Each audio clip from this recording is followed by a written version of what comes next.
Les damos la bienvenida a la conferencia técnico-comercial liderada por la empresa Alfrio, especializada en refrigeración industrial, especialmente con refrigerantes naturales como CO2 y amoníaco. Antes de iniciar la sesión del día de hoy, les agradecemos a las personas que nos acompañan a esta hora del día por su disposición para participar en este tipo de espacios diseñados especialmente para ustedes.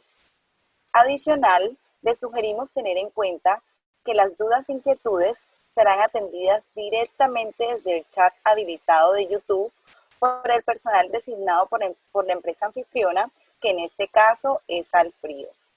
Sin más preámbulo, le damos la bienvenida al ingeniero Germán Robledo. Él es ingeniero mecánico de la Universidad de América, Bogotá, Colombia. Es especialista en refrigeración industrial, desarrollo de productos, venta de sistemas de comprensión de gas, planificación estratégica de venta y procesos de fabricación. Cuenta con más de 25 años de experiencia en proyectos de refrigeración industrial y actualmente se desempeña como gerente de ventas para Latinoamérica en Bilter Manufacturing, de la cual Alfrio es la representante para Colombia. Bienvenido, ingeniero Germán. Adelante. Muchas gracias a todos. Buenos días. Como fue mencionado, mi nombre es Germán Robledo, soy el director para Latinoamérica de la empresa Bilter, parte del grupo Emerson. Y haremos una presentación con respecto a la historia de los compresores de tipo tornillo que son usados en la industria de la refrigeración industrial. Esta es una tecnología que lleva muchos años y la idea es hacer un breve recuento, ya que tiene mucha historia y mucho por hablar, pero es tratar de entrar en una superficie, porque es de estudiar mucho tiempo sobre ellos. La tecnología de los tornillos es una tecnología que vino a aparecer en los años 1960, 1970, y fue una innovación en el mercado de la industria de los compresores, no solo de refrigeración, sino también para otras aplicaciones.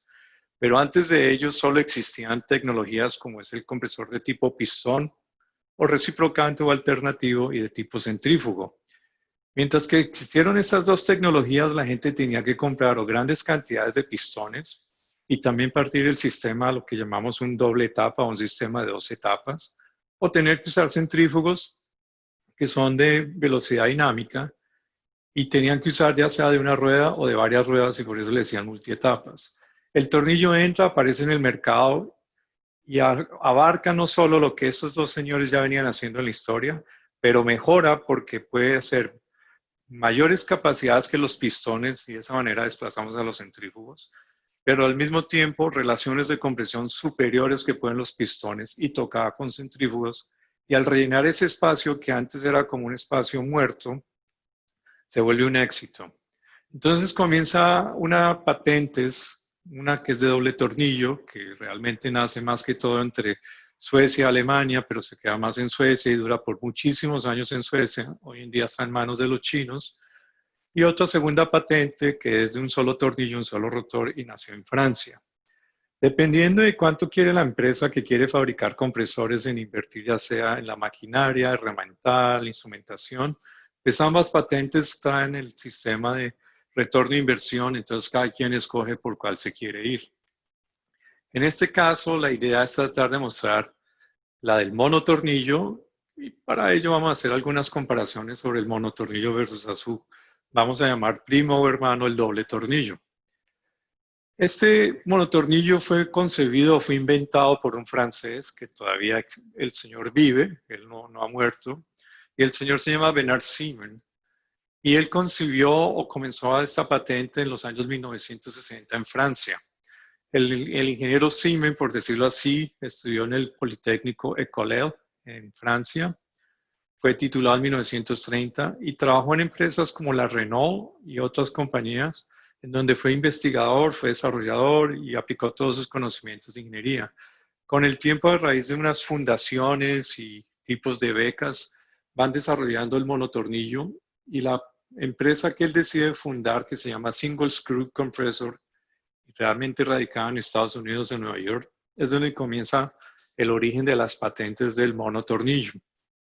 Quien quiera usarlo, ya sea para aire acondicionado, refrigeración o compresión de gas, si quiere usar esa patente, simplemente tiene que pedir los permisos a esta oficina de Nueva York.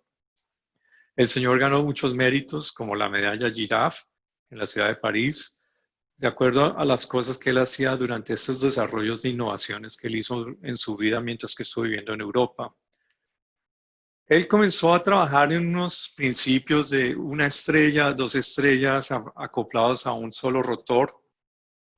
Y en esa relación tuvo que imaginarse qué número de dientes, cuántos dientes en las estrellas, cuántas hélices en la canal, hasta que logró descubrir cuál era la mejor relación.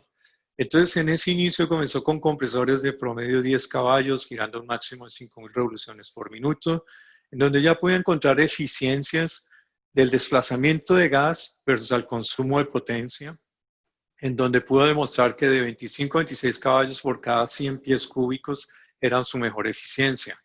Comenzó a ceder ya derechos de fabricación a la empresa Peugeot, que muchos conocemos no solo por el lado de fabricación de autos, sino de otro tipo de maquinaria, en los cuales comenzaron a utilizarlo en compresión, ya sea de sus propios autos en la parte del aire acondicionado o en minería y otros conceptos. Luego empresas de Estados Unidos como la Chicago Pneumatic comenzaron con la parte del aire comprimido. En Japón, una empresa bajo el nombre de Mitsui comenzó en el mismo campo del aire comprimido. Finalmente, pues a través de esa oficina en Nueva York comienzan muchos inicios, muchos comienzos del monotornillo a través del mundo y obviamente en la refrigeración industrial. En la familia de estos monotornillos o de un solo rotor existen 4 familias, como se puede ver. Se puede ver el cilíndrico planar, como lo pueden ver a la izquierda superior de la pantalla, de tipo plano-plano, como lo ven en la izquierda, en la derecha superior de la pantalla, plano cindrical y cindrical-cindrical. La escogencia del señor Benard, como lo pueden ver aquí en la pantalla, simplemente se fue por el lado cilíndrico planar, pero obviamente se hicieron pruebas de los otros equipos y se fabrican y existen y se usan en algunas empresas y en algunas aplicaciones. El concepto es como ver un reloj de arena, es como ver un sistema de llenado desde cierta parte del rotor o desde una zona del rotor hasta el centro de él, y una vez que está lleno de gas, en ese centro hacia el otro extremo, hacia la otra parte posterior del tornillo, comienza la compresión o la reducción de volumen del gas y luego su salida o escape de esas hélices. Entonces simplemente es la analogía de un reloj de arena y es el concepto primario como nació el monotornillo. Entonces, al quitar parte de la estructura o carcasa o fundición del equipo, podemos ver los componentes internos en donde se aprecia claramente las famosas estrellas, o llámenlo como rotocompuertas, y el rotor o el tornillo en donde se puede ver claramente que solo existe en cantidad 1 versus a su tecnología que es competencia, que es de doble tornillo, donde ustedes si hicieran el mismo propósito solo verían 2 rotores, pero no las estrellas. Entonces podemos hacer una analogía que la pareja en este caso son las 2 estrellas, mientras que en la competencia o lo que es competencia de tecnología es de 2 rotores y no estrellas. El equipo simplemente lo diseñó Benard con 6 hélices o 6 canales, que piénsenlo como vasos de llenados, y 11 dientes que son los que van a tratar de mover, desplazar el gas dentro de las hélices, pero al mismo tiempo de comprimirlo, hacer reducción de volumen del gas. Pero fue posible en otros modelos y en otras aplicaciones de hacer relaciones de 3 o 4 hélices versus también a 7 o 10 dientes. Pero la relación de máxima eficiencia u óptima eficiencia por caballo o potencia es la de 6 hélices, 11 dientes. Es la razón por la cual la tecnología se permaneció o permanece hoy en día 6 hélices, 11 dientes. El equipo simplemente lo que hace es entrar y acoplar el diente contra la canal, pero al mismo tiempo la canal tiene que estar llena o llenarse de gas. Entonces simplemente el diente comienza a hacer un barrido después de la mitad o centro del rotor hacia el otro extremo opuesto del rotor hasta que el gas sale prácticamente en alta presión, alta temperatura, por consecuencias de su reducción de volumen. Simplemente es un equipo de un cilindro. Es un cilindro que al ser cortado por maquinaria genera 6 canales o 6 vasos comunicantes, y estos 6 vasos o 6 canales simplemente tienen el propósito de llenarse de gas para que luego entre la otra parte que son las estrellas o estos rotocompuertas a comenzar a desplazar el gas internamente y comprimirlo. Al cilindro se le acopla un eje y este eje simplemente se acopla a un motor o lo que llamamos a una parte de un impulsador, que típicamente son motores eléctricos, y dependiendo de la velocidad de giro, el cilindro dará una capacidad de eficiencia o desplazamiento volumétrico. Puede girar a 3.600 revoluciones por minuto si está en los sitios o países que usan ciclos de 60 Hz o 60 ciclos, o 3.000 revoluciones por minuto, o 1.500 revoluciones por minuto, o 1.800 revoluciones por minuto. El cilindro simplemente va a estar girando, llenándose de gas, pero tiene la virtud que la cara del frente tiene una área, la cual se trata de conservar en el lado opuesto de él, en donde esa misma área tiene las mismas dimensiones y por ende se utiliza una virtud que lo que exista de presión en ambas caras de esa cara del rotor, esa presión tiene el mismo valor y al permitir que ese gas se ubique en ambas zonas del rotor, la fuerza simplemente se mantiene y usamos los principios físicos donde presión es igual a fuerza sobre área. Sabemos que la presión es la misma, el área es la misma, entonces la fuerza por el mismo sentido es la misma, pero como están en forma opuesta, se contradicen o se contraponen y de esa manera logra un equilibrio y se logra un equilibrio donde se anula cualquier movimiento axial. Al anular cualquier movimiento axial es un alivio, es un descanso a cualquier rodamiento que se ubique dentro de este eje de carga o de movimiento axial. Por ende, el rodamiento prácticamente comienza a tener que su vida útil es mucho más larga o es mucho más anticipada versus a ubicaciones o aplicaciones que tuviera que trabajar con una fuerza permanente encima de él, acortando obviamente su vida útil. El equipo simplemente va a estar girando de acuerdo a la velocidad de giro del motor, va a estar llenándose de gas, pero obviamente podemos hacer una analogía que las hélices es como ver las paredes. De alguna manera tenemos que comenzar a formar el piso y después el techo, porque necesitamos hacer un recipiente cerrado, una manera de atrapar el gas y luego buscar la manera que una vez atrapado lo reducimos de volumen. Entonces en este momento tenemos las paredes y luego tiene que acoplarse el piso. ¿El piso quiénes son? Las famosas estrellas. El piso entra y se acopla a las hélices y la forma de darle giro a estas hélices es por el medio del acople mecánico que existe entre esos dientes o ese soporte de dientes con las hélices del tornillo. Al hacerlo de esa manera, entonces están girando a consecuencia de ese acople mecánico que existe entre el rotor y las hélices o los dientes hélices o dientes con puertas. Si el rotor por alguna razón está girando a 3.600 revoluciones por minuto, la velocidad de giro de estos dientes o estas estrellas es 6/11 la velocidad de giro de lo que tiene el rotor. En este caso estamos hablando de alrededor de 2.600 revoluciones por minuto.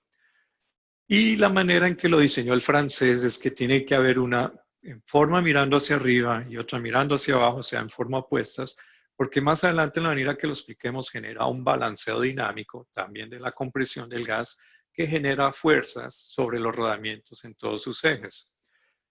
La figura, lo que ustedes pueden ver es como si fuera un color azul. Eso es un indicativo de un gas que entra a baja presión, baja temperatura y que luego al subir, o sea, al ser comprimido y al ser reducido en volumen, sube en presión, obviamente también es de alta temperatura y por eso lo hacemos un indicativo de color rojo.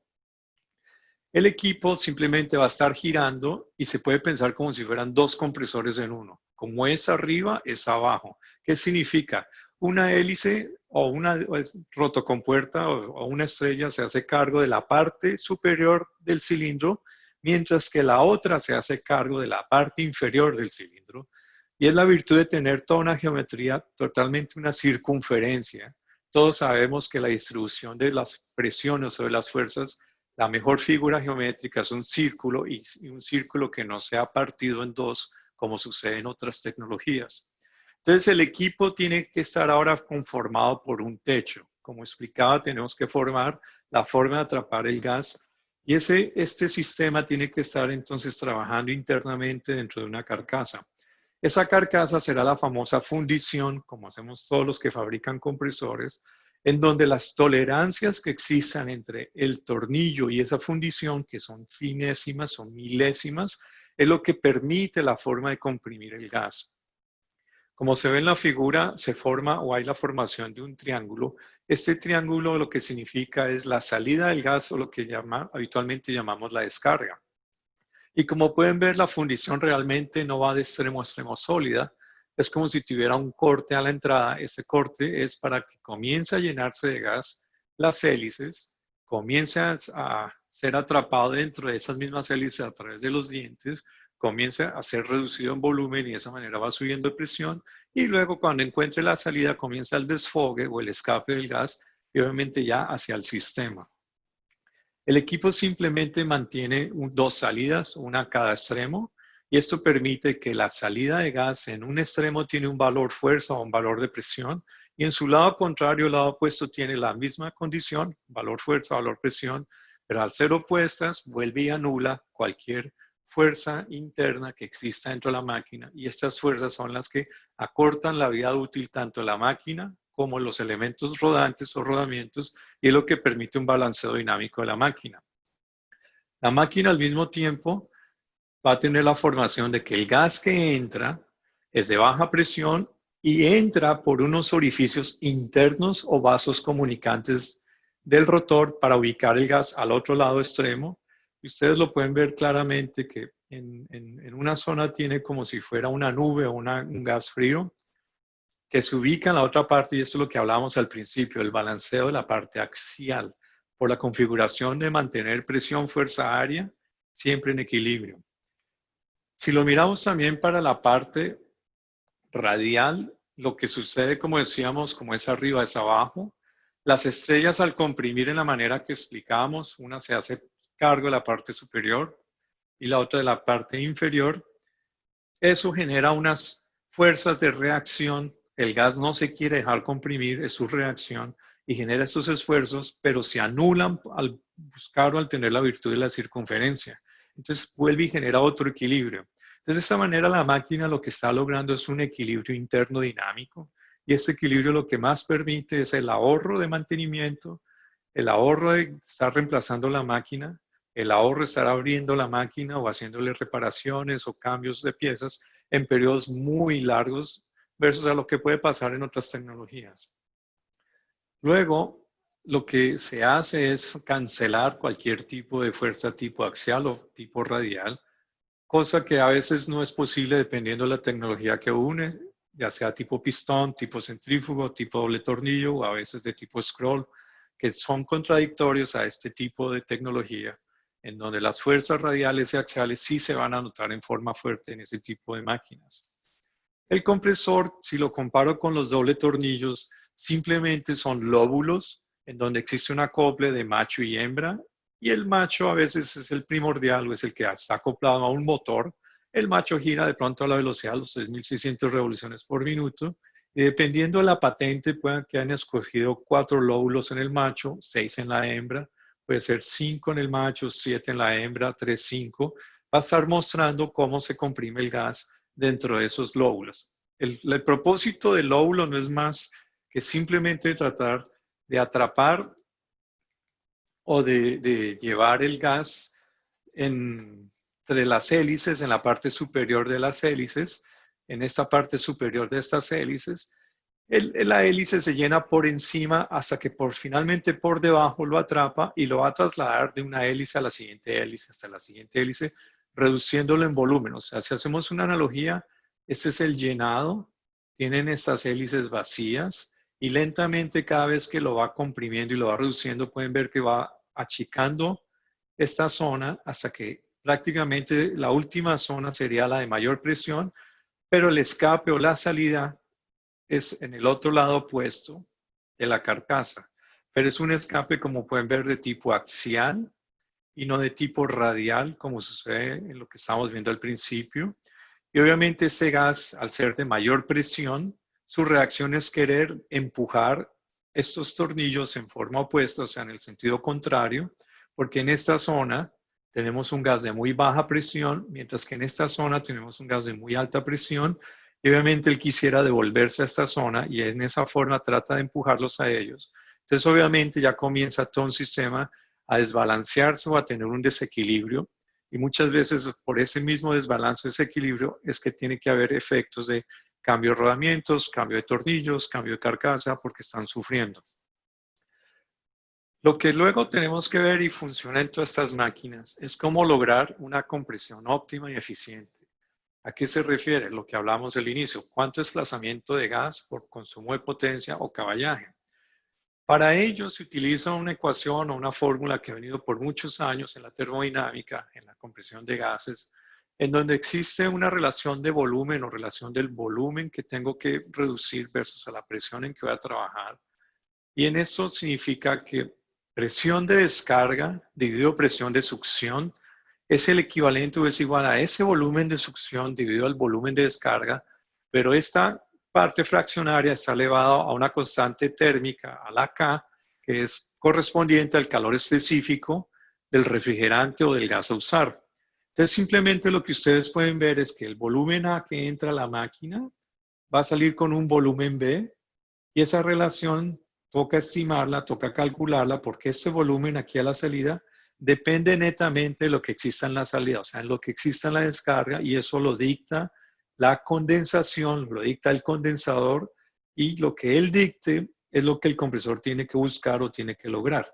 Entonces, en matemáticas lo que vamos a hacer, o lo que van a hacer todo lo que llamamos micros tableros que están pendientes del compresor, es trabajar netamente con estas ecuaciones. Pero las máquinas habitualmente no traen medidores de volumen, van a traer medidores de presión, entonces simplemente tenemos que usar mucho lo que tenemos a la mano. Vamos a estar leyendo una presión de succión, vamos a estar leyendo una presión de descarga, entonces necesito la parte de la K, saltar al otro lado de la ecuación, y en álgebra, cuando se hace este tipo de fenómenos, se convierte 1 dividido K, se vuelve un inverso. Este K, como mencionaba, y dependiendo del refrigerante, tiene un factor o tiene un valor. En el caso amoníaco, como ustedes pueden ver, es 1.29. Pero si sacara su inverso, sería 0.77. En freón 22, 1.18. En propano, 1.14. Y así sucesivamente, cada gas tiene un factor K o un inverso K. Este inverso, como lo pueden ver, lo estamos manejando simplemente constantemente dentro de la ecuación para determinar el gas de salida o la presión de salida de la máquina. Simplemente el equipo está tratando de ubicar en qué momento debe permitir la salida de gas en las hélices. Hay que pensar la salida de las hélices como en paraderos, y dependiendo de lo que le dicte el sistema, le dice bajes en el paradero A o bajes en el paradero B o C o D, dependiendo de lo que cambie en el sistema. Para hacer un ejemplo les muestro. Vamos a suponer que existe un sistema ideal y que debe tener una máquina o un compresor con condiciones construidas fijas, pero porque asumimos que el sistema nunca tiene variaciones, es ideal, es perfecto y es constante durante toda su vida trabajar en estas mismas condiciones. Para ese caso vamos a pensar que estamos en una presión de succión o de aspiración alrededor de los 5 grados Fahrenheit o equivalente a menos 15 grados centígrados, que en su equivalencia sería 19.6 libras manométricas o 1.34 bares manométricos, y que tenemos que llevar el gas o comprimirlo y subirlo hasta una presión de descarga equivalente de 90 grados Fahrenheit o 32.2 grados centígrados, que en presiones es un equivalente de 165 libras manométricas o 11.3 bares. Tengo que determinar la relación de comprimir, o sea, presión de descarga dividido presión de succión, lo estoy convirtiendo a presiones absolutas al sumar una presión atmosférica, y al hacer esa división me da una relación de 5.2 como relación de comprimir, de elevar el gas desde presión de succión hasta presión de descarga.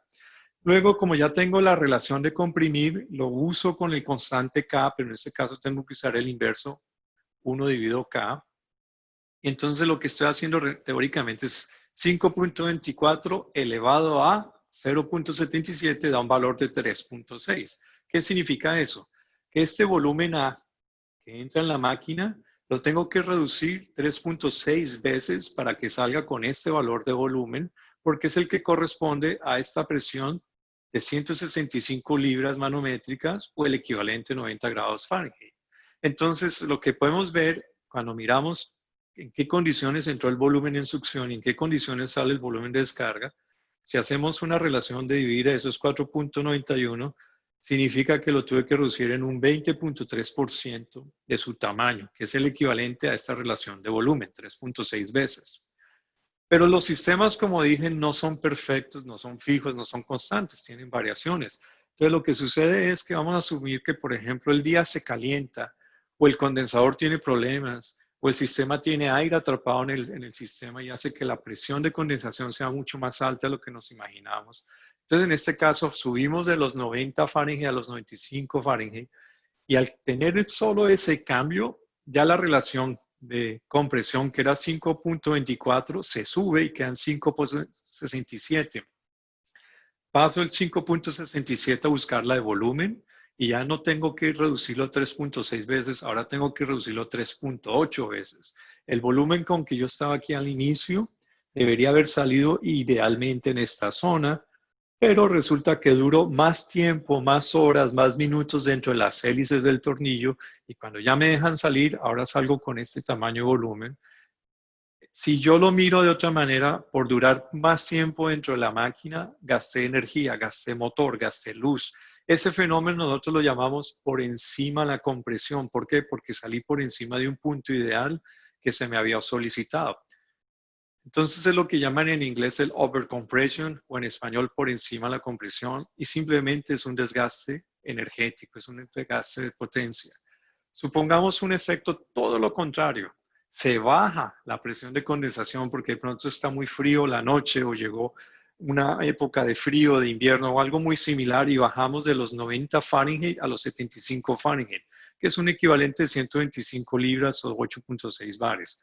Volvemos a hacer la misma relación de comprimir, ya no es 5.2, ahora es 4.07, perdón, significa que bajó la relación de compresión, por ende tiene que bajar la de volumen, la metemos en la ecuación y nos da 2.96, o sea, ya no son entre 6, ahora son 2.96. Significa que este volumen que yo tenía aquí dura cierto tiempo dentro de las hélices, pero sale con un volumen que todavía no se acerca al volumen ideal o a este volumen que me fue solicitado.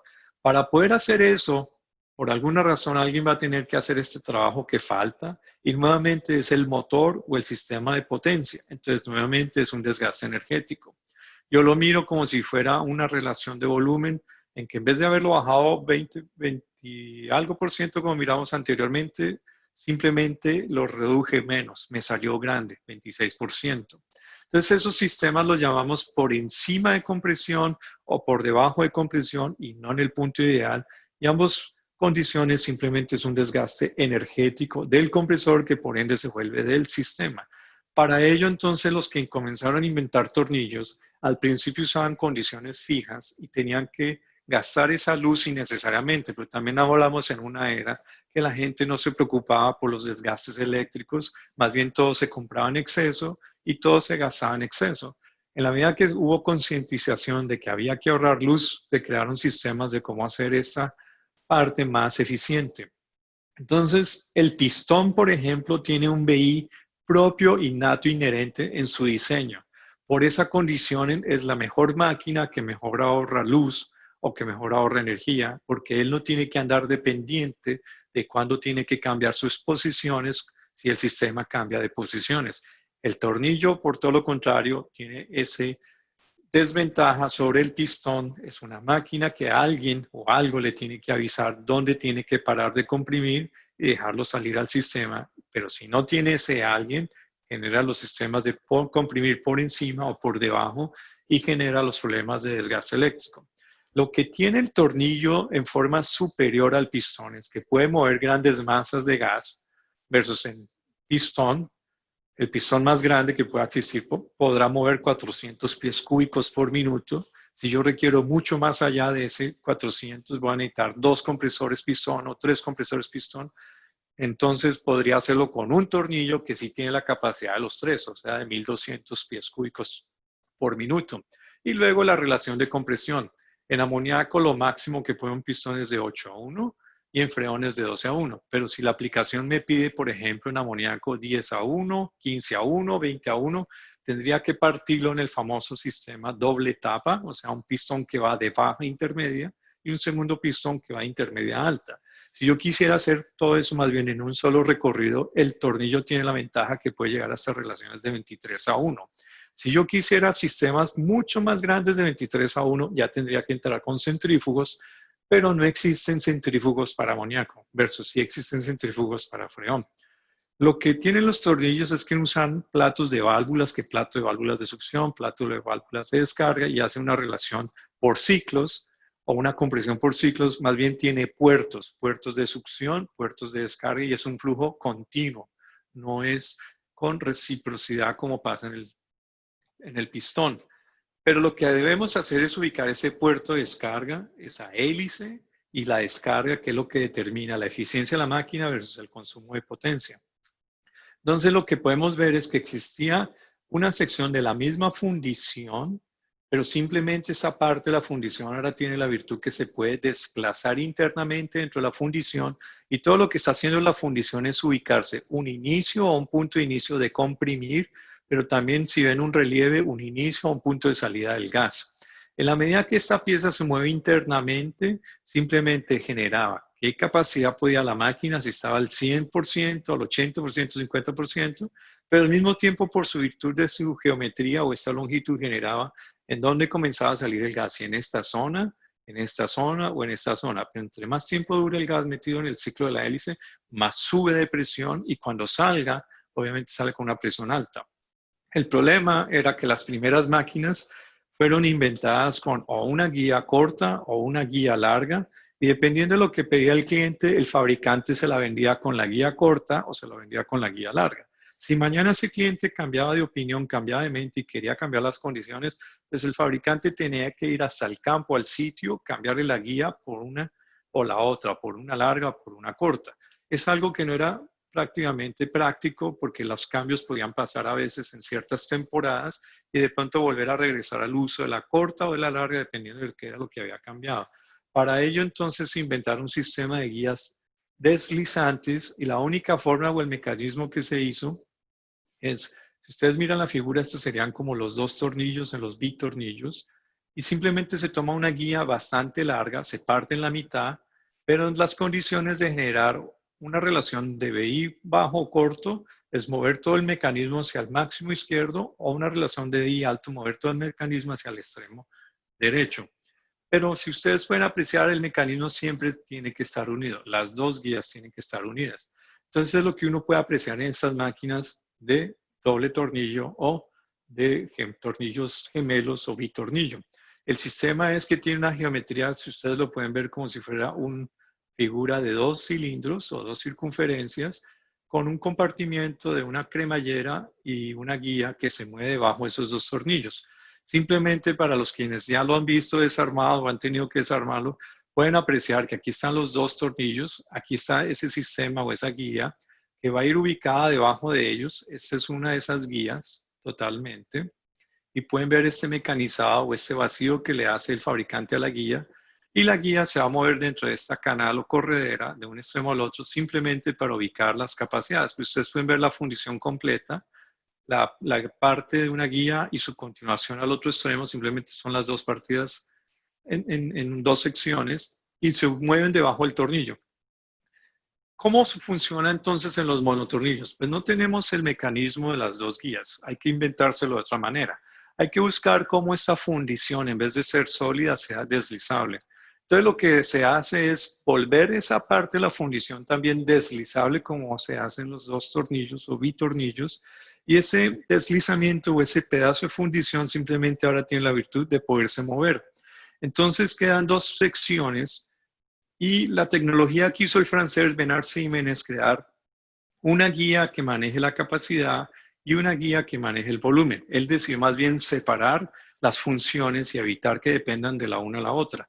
Entonces simplemente en la fundición se hacen vacíos, pero esos vacíos son rellenos de esos pedazos de fundición, que ahora esos pedazos de fundición tienen la virtud de moverse en unos mecanismos de un extremo al otro para hacer las condiciones de volumen y de capacidad. La guía de mayor longitud siempre será la que se encarga de las funciones de capacidad. La guía de corta longitud se encarga de las funciones del BI. Simplemente se va a encargar de la salida del gas, en qué punto lo debe comenzar. Si es una compuerta grande, significa que estamos dejando salir un gas de gran tamaño. Pero si cerráramos esta compuerta y simplemente saliera ya en un pequeño espacio, es porque significa que el gas ha sido reducido a su máxima condición de volumen y por ende necesita una puerta o una salida pequeña. El sistema, contrariamente a los bitornillos, se mueve con un sistema que llamamos de cremalleras, que simplemente estos ejes sobresalen por fuera de las paredes de la fundición, se acoplan en ejes a motores de tipo óptico, se dice óptico porque usa un haz de luz, pero son motores eléctricos que mueven el eje y mueven el sistema, y al mover el sistema mueven las guías. Al hacer, lo que estamos buscando es que el gas que viene atrapado en la hélice encuentre la salida, mientras que la capacidad simplemente va a ver cuánto de hélice tiene que usar. Entonces el mecanismo simplemente mueve de 0 a 100% la capacidad y en forma independiente, no tiene nada que ver con el volumen, mientras que otro motor se encarga de mover del 0% al 100% del volumen, y de esta manera mantiene un equilibrio de las condiciones de la capacidad y volumen dentro de la máquina al tener piezas separadas. ¿En qué traduce esto? Si la máquina lo miramos como una máquina que tiene que trabajar óptimamente al 100%, simplemente va a consumir el 100% de potencia. Es la curva ideal. Ustedes pueden ver en la parte de abajo un porcentaje de capacidad de la máquina y en la parte vertical un porcentaje de consumo de potencia. La curva ideal sería una diagonal de extremo a extremo. Este punto, cuando la máquina y todas las máquinas están al 100%, consumen el 100% del motor. Ese es el ideal de todas las máquinas. Pero las condiciones cambian en el sistema y la máquina lentamente va a tener que reducir su capacidad y linealmente debería consumir su consumo de potencia. Podemos ver que en la franja del 80% al 100%, 3 curvas, la ideal y 2 curvas más. La curva sólida son los monotornillos con su consumo de potencia, y la curva punteada o en forma de puntos, la curva de los doble tornillos y su consumo de potencia. Las tres se unen en el punto del 80 al 100%. Entonces, ¿qué significa eso? Que ambas tecnologías tienen los mismos consumos de potencia del 80 al 100%. No existe que el uno es mejor que el otro. En donde comienza a notarse la diferencia lentamente son las zonas del 80 al 40%. Se puede ver cómo tanto los dos se alejan de la curva ideal, pero esa forma de alejarse la tienen más brusca los doble tornillos. En esta zona es donde muchas personas comienzan a buscar la forma de usar un variador de frecuencia para tratar de que el variador de frecuencia acerque estas dos curvas, ya sea el monotornillo o el bitornillo, a la curva ideal. Otra ventaja que tiene esta tecnología al haber sido incorporada es que al tener un gas de baja presión que se une por todos los puntos, hace que los rodamientos trabajen en una zona de frío, y eso permite, y no fue hecho a propósito, pero es un beneficio, que si por algún error, por algún accidente, le llegara líquido, gas húmedo, gotas o líquido al compresor, ese líquido cuando entra a la máquina, si por alguna razón siente el calor de la máquina, se va a volver inmediatamente de líquido a gas y es un exceso, y obviamente la máquina no está lista para ese exceso de gas y la máquina trata de comprimirlo, no puede, y ahí viene la ruptura. Adicional que los líquidos no son comprimibles, entonces la máquina tampoco va a poder comprimir porque está tratando de comprimir algo que no cumple la ley de los gases. Entonces los daños son grandes, pero como no tenemos el fenómeno de un exceso adicional de gas, el daño de pronto no es tan elevado o fuerte como puede pasar en otras tecnologías. Hay que recordar que también los rodamientos tienen que ser lubricados, ya sea en forma de una autolubricación por el presión de diferencial que existe entre succión y descarga y el tipo de rodamiento que use la tecnología, o una lubricación forzada, significa una bomba de aceite en forma permanente. Pero ese aceite, al ser inyectado de una manera a la otra, requiere una cantidad, entra un calor específico y entra una temperatura. Pueden ver en la ecuación del consumo de potencia de los tornillos, que es la masa de gas que hay que comprimir más la masa de gas de aceite. Pero lo que voy en este punto es que si tenemos la virtud de un gas tan frío y rodamientos trabajando en frío, y con un diferencial que es más lógico que en otras tecnologías, la inyección de aceite es en menor cantidad, y al hacer en menor cantidad en esta zona significa que mi consumo de potencia también es más bajo. Luego, la creación de los tornillos, en el caso de esta tecnología, es que no tiene venas o vértices en sus puntas, más bien tiene líneas planas o paredes planas, lo que se puede apreciar en La fotografía es que tiene las paredes más bien de tipo ancho, pero algo importante es lo que llamamos la relación de largo-diámetro del rotor. Esta relación normalmente en la tecnología de un monotornillo es de 1 a 1. Lo que exista de construcción de diámetro, lo existe en construcción de longitud. Eso hace que el tornillo siempre sea robusto y corto, pero lo cual nunca deflecta. Hay otras formas de mejorar la capacidad de la máquina, pasa mucho en los doble tornillos, pero la forma es jugar con la relación y muchas veces uno tiene una máquina de muy buena capacidad, pero sus tornillos internamente son extremadamente largos y al ser extremadamente largos pueden deflectar y cuando deflectan y giran dentro de la máquina, rayan las paredes, desprenden metal y ese metal termina en el aceite retorna pasando, así sea por filtros que atrapen metal, no es posible atrapar todo el metal, vuelve y regresa a rodamientos y comienza el desgaste de la máquina. Hay un efecto que llamamos cascada y es todos los compresores sufren el efecto de que el gas comprimido se quiere devolver, se quiere escapar y regresar a la zona de baja presión. En los pistones, para evitar ese problema, se llaman anillos de compresión y son anillos o son forma de tratar de atrapar que el gas comprimido no se regrese a la zona de succión, no se escape y no se devuelva. En los tornillos funciona con una película de aceite y la ideal de esa película es tratar de frenar que el gas comprimido se regrese a la zona de baja presión. Por eso como una cascada, de la alta a la baja. La manera o la solución que se creó el efecto fue evitar paredes de tipo fijas, de un solo grosor, más bien de paredes grandes, de manera que el gas que está en esta zona, si se quiere devolver a esta zona, encuentra que tiene que hacer un recorrido bastante grande y es difícil, por ende ya no llega con mucha fuerza acá. Entonces realmente el fenómeno del efecto cascada es muy bajo. Entonces es otra virtud, lo cual hace que la máquina tenga mejor desplazamiento de gas, porque gas que se regrese o gas que retorne roba espacio y al robar espacio baja la eficiencia de la máquina. De esta manera el efecto cascada es más bajo, es más suave versus a otra forma de comprimir y eso ayuda mucho al consumo de potencia. Las estrellas o estos rotocompuertas fueron creados de unos materiales termoplásticos, por decirlo así. Realmente no es ni plástico ni es de esa tecnología, pero está en la relación de esas familias y simplemente es el material que se desgasta, es el material que se cambia alrededor de cada 10 años, con la virtud que lo que se mira es el desgaste de los flancos o los lados.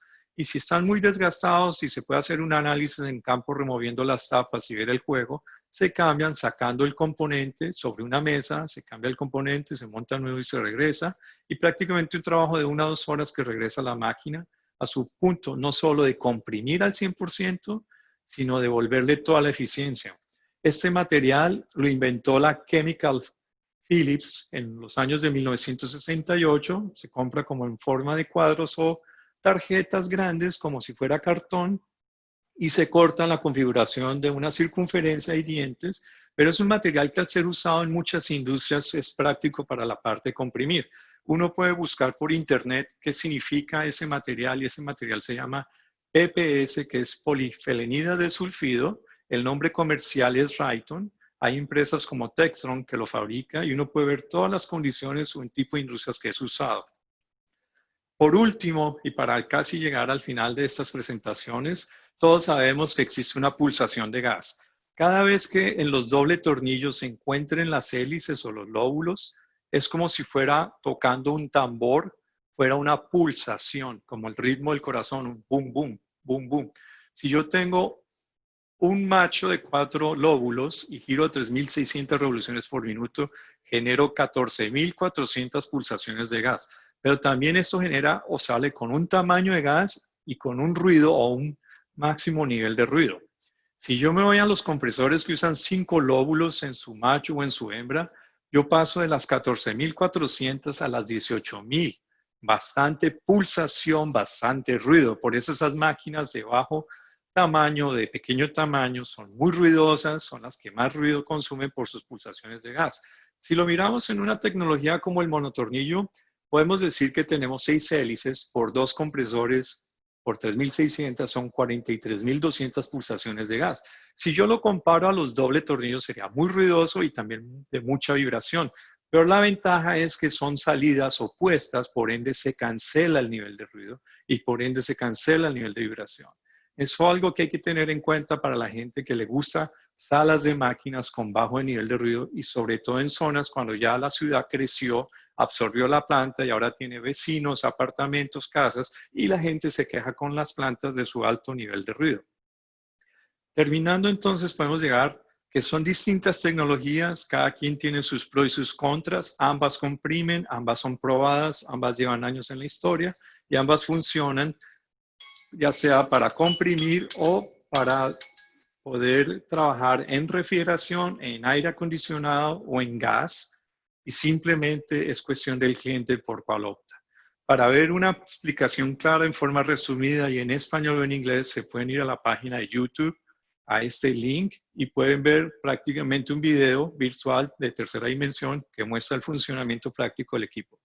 Muchas gracias, terminando mi presentación. Ingeniero Germán, muchísimas gracias por acompañarnos en el desarrollo de esta gran conferencia. Al igual queremos darle los agradecimientos al ingeniero Raúl y a todos los que hicieron posible el desarrollo de esta actividad. Antes de terminar, les recomendamos a nuestros espectadores visitar nuestra Feria de Ventilación, Refrigeración y Aire Acondicionado Expoacaire Virtual 2020. Para todos, un feliz día. Muchísimas gracias.